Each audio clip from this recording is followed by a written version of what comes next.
Il y a 4 ans, j'étais tellement malade que j'ai perdu un cinquième de mon poids. Je faisais pratiquement plus que 40 kilos.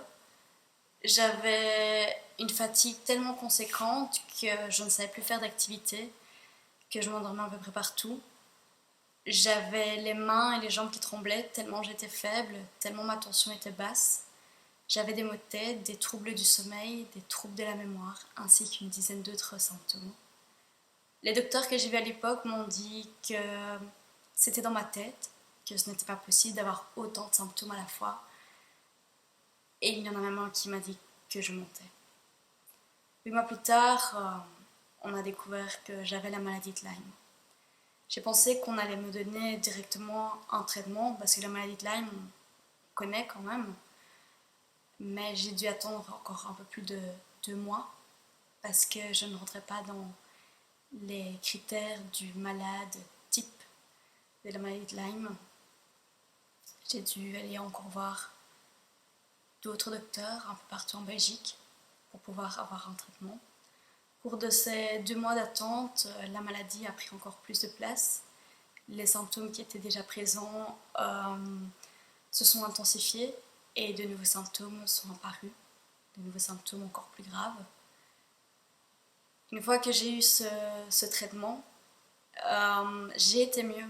Maintenant, c'est un traitement de courte durée. En Belgique, tout comme en France, tout comme en Europe, le traitement pour la maladie de Lyme est un traitement qui ne dure que 1 mois. C'est le protocole. Et pour ma part, ça n'a pas été suffisant parce que ma maladie, enfin, le stade auquel j'étais arrivée, la maladie, la bactérie de la Borrelia était arrivée jusque dans mon cerveau. Donc 1 mois n'était pas suffisant. Cependant, quand j'ai fait une rechute, les docteurs m'ont dit que j'étais guérie. J'avais eu mon traitement, donc j'étais guérie. Ils n'ont pas essayé de chercher plus loin, soit c'était dans ma tête, soit c'était autre chose, mais rien à voir avec Lyme. Lyme n'avait rien à voir. J'ai encore fait une batterie de tests comme mon dossier médical peut le prouver.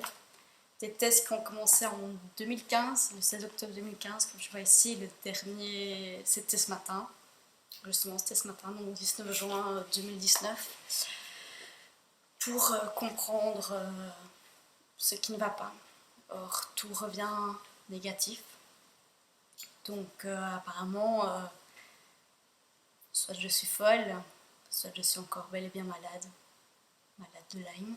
Alors, je ne vais pas plus longtemps parler de moi, parce que ce n'est pas le but de cette vidéo. Le but n'est pas de chercher de la pitié ou autre ou quoi qu'est-ce. Non, en fait, c'est d'informer, c'est de sensibiliser. Et pour ça, il va falloir que je vous parle de faits, du scandale, de la problématique autour de la maladie de Lyme. Et j'espère sincèrement que vous allez rester avec moi pour les quelques minutes qui restent, parce que vous pourrez vous retrouver à ma place en fait. N'importe qui peut aller dans son jardin maintenant et se faire mordre par une petite porteuse de la maladie de Lyme. Et les statistiques, dans les quelques rarissimes statistiques qui ont été faites, on dit qu'il y a entre 5% et 35% des tiques qui ont la maladie de Lyme. Déjà, cela amène le sujet et prouve bien le fait qu'il n'y a pas assez de recherches qui sont faites. La marge entre 5 et 35% est vraiment énorme. Donc voilà, j'espère que le dicton dit il vaut mieux prévenir que guérir, et c'est un peu ce que je tente de faire. Je n'ai pas envie que d'autres personnes vivent ce que j'ai vécu. Et, et donc il est important d'en parler. Alors ça nous amène directement à notre premier sujet, qui est en fait le fait que les tests ne sont pas fiables. Alors, qu'est-ce que ça veut dire? Vous allez vous faites mordre par une tique, vous allez faire une prise de sang pour du coup ce qu'on appelle la borréliose. On appelle ça le test ELISA. Il est fiable à 50%. Donc vous avez une chance sur deux qu'on se trompe sur votre diagnostic. Qu'est-ce que vous répondriez si c'était pour le sida, c'était pour le diabète, si c'était pour le cancer, si c'était pour en fait n'importe quelle maladie, qu'elle soit grave ou pas. Et encore, qu'est-ce qu'on peut qualifier de grave? Mais ça, c'est un autre sujet. Ce n'est pas normal. C'est fiable qu'à moitié. Et pourtant, c'est le test qu'on utilise pratiquement partout. C'est le test qu'on utilise ici en Belgique, qu'on utilise en France. Et pourquoi est-ce qu'il n'est pas fiable? Parce qu'il est basé sur des souches américaines, alors qu'on se trouve en Europe. Et donc, du coup, il y a des mutations qui se sont faites. Logique, c'est comme ça, on connaît tous un peu la science, la biologie. Il y a des mutations qui sont faites en Europe, pardon, en Belgique aussi. Et donc, du coup, il y a des changements. Donc, oui, vous pouvez avoir de la chance, c'est plus ou moins les mêmes souches qu'aux États-Unis. Et donc, du coup, bah, vous êtes positif, comme moi. Ça, j'ai eu de la chance à ce niveau-là.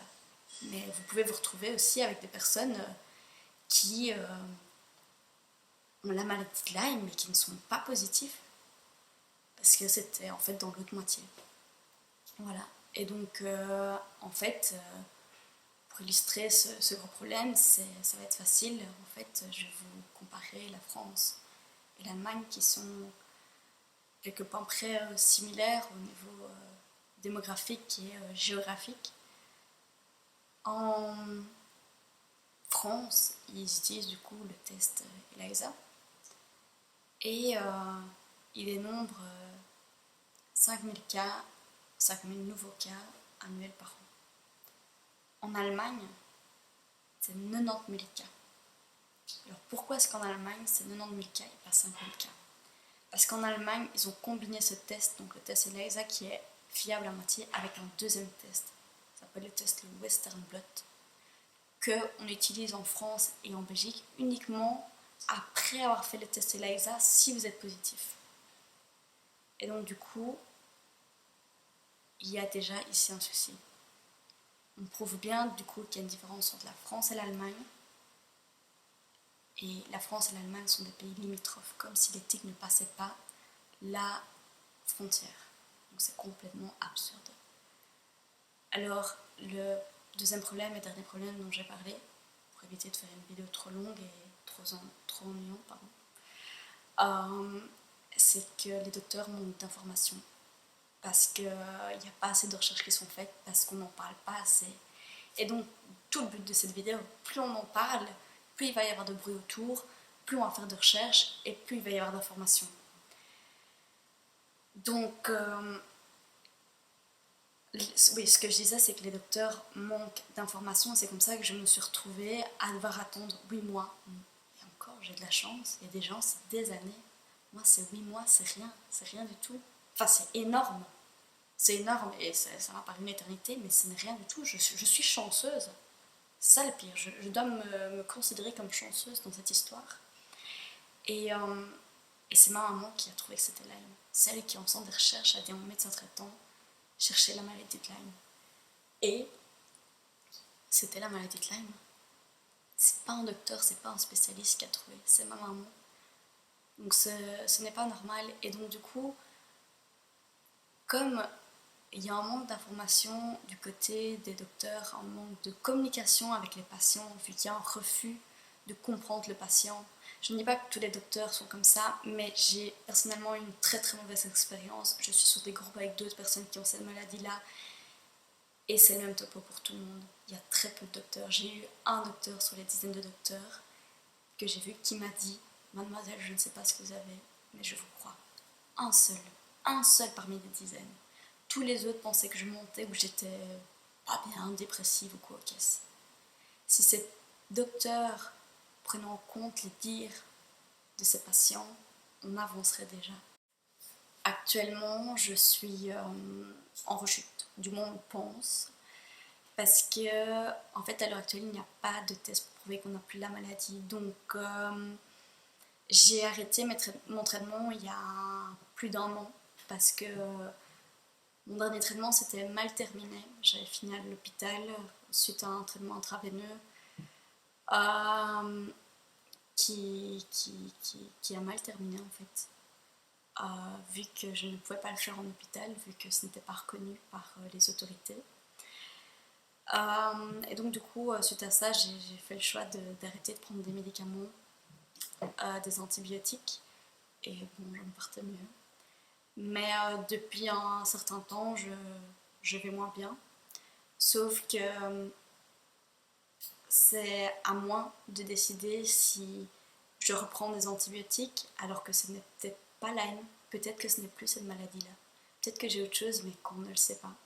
Et donc du coup, on a pris cette voie-là avec mon docteur, on a fait des tests. Je fais des tests depuis 6 mois, 7 mois, d'où ma prise de sang de ce matin. Et pour le moment, tout revient négatif. Et donc du coup, il va falloir maintenant que je fasse le choix de... Je ne fais rien, j'attends, ou je fais encore des tests, peut-être que ça ne mènera à rien, du coup je retarde un traitement, ou alors c'est la maladie de Lyme et j'ai perdu 6 mois en cherchant autre chose, parce qu'il n'y a pas de test à l'heure actuelle. Donc voilà, je voulais vraiment finir sur cette note assez triste, mais enfin, voilà, c'est la vérité, c'est ce que je vis actuellement. Voilà, on arrive à la fin de cette vidéo qui, j'espère, sera comme une réussite parce que je voulais sensibiliser le maximum de personnes. Or, j'ai remarqué qu'on ne prend plus trop le temps de lire, mais qu'on regarde plus facilement des vidéos. J'ai fait l'effort de me mettre devant la caméra plutôt que derrière, comme j'ai l'habitude de le faire. Et c'est un exercice assez compliqué. Ça m'a pris une journée de savoir quoi dire, pas dire, d'aller à l'essentiel parce que honnêtement je pourrais en parler pendant des heures parce qu'il y a tellement de choses à aborder, que ce soit la maladie en règle générale ou ce que j'ai vécu, ce que je vis actuellement comme je l'ai expliqué précédemment. Enfin voilà, j'espère que du coup cette vidéo va être likée, commentée, partagée, vous allez en parler entre vous pour informer un maximum de personnes parce que plus on en parlera, plus il y aura de la sensibilisation, plus il y aura d'informations qui circuleront et plus on avancera, plus il y aura de recherches à ce niveau-là et moins de personnes, je l'espère, devront passer par un parcours comme le mien, qui est clairement un parcours de combattant. Donc voilà, merci de m'avoir écouté.